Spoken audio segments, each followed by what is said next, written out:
Yes, Altitude Sports Radio 92.5. It's Mosier, Lombardi, and Kane. Only namesake in today, Mr. Vic Lombardi, the venerable Mr. Vic Lombardi. I'm Rob Trujillo filling in. Don't you dare call me venerable. Because you don't know what it means? Or? I know what it means, and I'm not venerable at all. How you doing, Robbie? Good, man. I'm excited. The sun's kind of fighting through here. I thought we were going to have a wet, rainy day. Sun trying to make its way out on this Friday. Get us started for the weekend. And I'm trying to be positive, Vic, because I just did an hour of sports talk radio that turned real dark when we were talking about Jerry Jeudy. That was a unfortunate situation. Probably the worst case scenario for an offense that is looking for weapons, an offense that's looking to score, and probably its most explosive pass-catching weapon is now down for the count. And I don't know how long that count is. Anybody who suffered a hamstring injury, listen, dude, he couldn't get off the field. Right. So I don't know if you ever strained your hammy. Oh, yeah. All right, I've done it multiple times. Yeah. I'm sure people have done it all the time. You strain your hammy and you're like, oh, God, I can't walk. And you're like limping off the field. You're limping. You're just trying to get off the field. You're trying to do whatever you can. And it's a month minimum. This guy couldn't get off the field. He had to be carted off the field. Dude, I hate to paint one of these pictures. I am not a doctor of football. But venerable. But when you encounter hamstring injuries, they don't go away during the course of the season very easily. So you come back, what do you think the first thing he's going to be thinking about when he's running a route? Is my hammy going to hold up? Yes. Am I going to tweak it? That sucks, dude. It's just a horrible incident to occur. And here's the thing. You hear NFL players all the time talking about the difference between hurt and injured, right? And it's one of those things where you tweak your hammy, it hurts, blah, blah, blah. Get in there, play anyway, because we need you. But if it lingers for the entire season, if you don't have that explosion, if you don't believe in getting in and out of your breaks, in and out of your cuts, it begs the question, do you sit him down for longer than he might need just to make sure he's 100%? Well, if you put him on the active roster and you occupy a roster spot and he's injured for more than a month, that's playing with fire there because it's going to cost you some personnel. If you put him on the injured reserve list and you just write him off for a certain amount of time, and then for some reason he heals quickly. Because it's a minimum of what, 4 weeks or 6 weeks? I think it's a 4-week minimum. So he's got injured reserve. He's got to make it through the cut, be on the roster for the 53, and then the next day you put him on IR. Exactly, and then the next 4 weeks he's off. So we're 2 weeks from the cut. Actually, less than that. 10 days from the cut. Yeah. And then IR. If miraculously he heals before then, which I don't know if he will. Listen, the report is several weeks. But even if he does heal, Vic, do you want him on the field? I don't know, man. Don't you want to hold him out until he's 100%? You know what this does, though? All the thought last year, and I don't know if you remember this. Oh, man, the strength and conditioning staff for the Broncos just doesn't know what it's doing. I mean, oh, my goodness, look, all these soft tissue injuries. Why do they always happen to the Broncos? It has nothing to do with strength and conditioning. It has to do with a person's body. It has to do perhaps with altitude.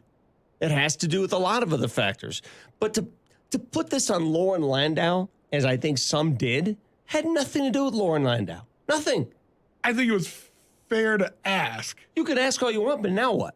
Well, it's the NFL. It's still going to happen. There was a frequency before that I think was... But there's always been a frequency of hamstring and soft tissue injuries here. Always. Yeah. Go back in the history of the team. Always somebody's pulling something somewhere, and it happens at every camp. Happens at every camp, by the way. But I think dehydration and all that business, it's easier to pull a muscle here. It is. It's easier to pull one. If altitude has something to do with it, that's interesting. I am not a scientist. I'm just a doctor. But it's easier to pull a muscle. But so let's talk about what that means for this team, Vic, because if you're talking about sitting him down, even if it's just, you had originally said weeks, right? Yeah. So even if it's just weeks and you're just talking about missing the first game or two, those are games that you need to win. There's no doubt about it. That Raiders game we all accounted for as a win. And the Commanders Yes, game. exactly right. Right? And it's that beginning part of that schedule that's a little bit soft that you can get a couple wins. And I was saying to Marty, you got to not only get a couple wins, but be feeling good about your offense when you get into the portion of the schedule that is the Chiefs twice, the Bills. The middle part of that schedule is brutal. I don't know how else to look at this. There really is no bright side. Folks who try to give you the bright side, there is no bright side. They have to go deeper now on a wide receiving core that was already thin to begin with.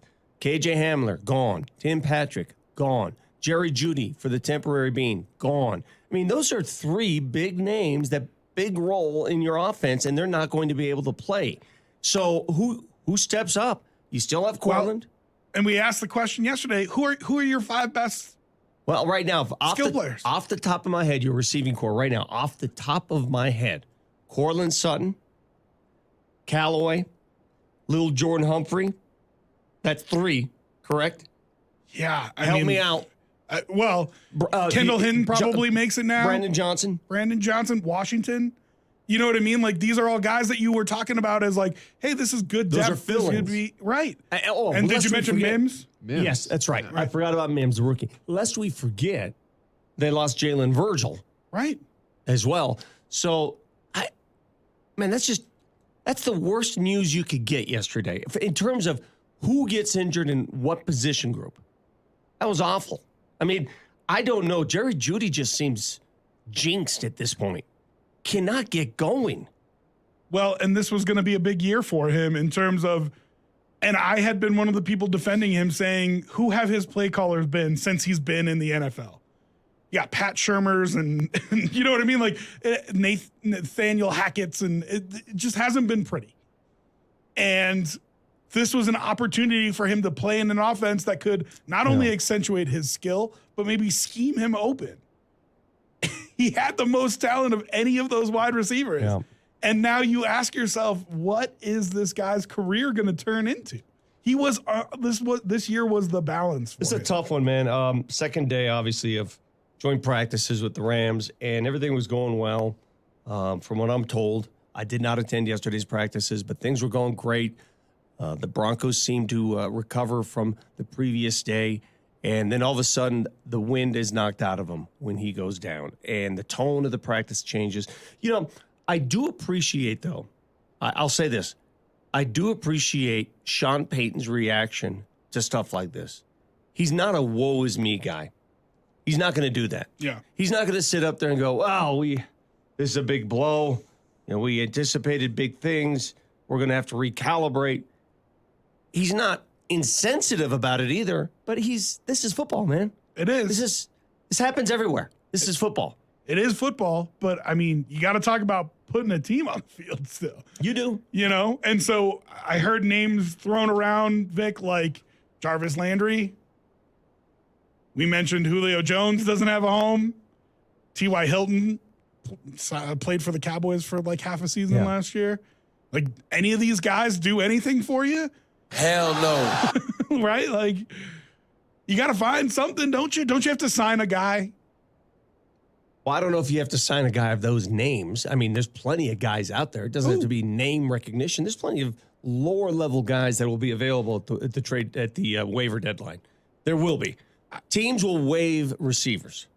There will be a ton of receivers available here in a few days. Sure, but I think you have a good bottom of the roster, like Kendall Hinton, Washington, Johnson. Like, these are all guys who can play. Back. Jeudy will be back eventually. Yeah, he'll be back. So if you're getting the guy back, why would you go get a top-notch guy to replace what you believe to be a top-notch guy? Because you're probably going to sign him for a vet minimum. It's not like you're actually paying for a top-notch guy. If available. We'll see.